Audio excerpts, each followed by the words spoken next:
ଜଟଣୀ ତରାବୋଇରେ ସ୍ୱଚ୍ଛ ଭାରତ ଅଭିଯାନ କାର୍ଯ୍ୟକ୍ରମରେ ଯୋଗଦେଲେ ଶତାଧିକ ସମାଜସେବୀ। ଜଟଣୀ ବ୍ଲକ ଅନ୍ତର୍ଗତ ତରାବୋଇ ପଞ୍ଚାୟତ ଅଧୀନ ତରାବୋଇ ଗ୍ରାମସ୍ଥିତ ବାବା ବାଲୁଙ୍କେଶ୍ୱର ଦେବଙ୍କ ପୀଠରେ ସ୍ୱଚ୍ଛ ଭାରତ କାର୍ଯ୍ୟକ୍ରମ ରଘୁନାଥ ଜନସେବା ଟ୍ରଷ୍ଟ ସହଯୋଗରେ ଅନୁଷ୍ଠିତ ହୋଇଥିଲା।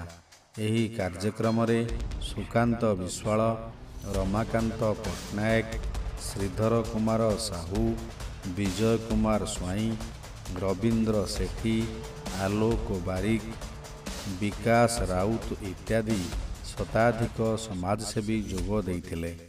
ଏହି କାର୍ଯ୍ୟକ୍ରମ ଆଜି ଅପରାହ୍ନ 5 ଘଣ୍ଟିକା ସମୟରେ ଶେଷ ହୋଇଥିଲା।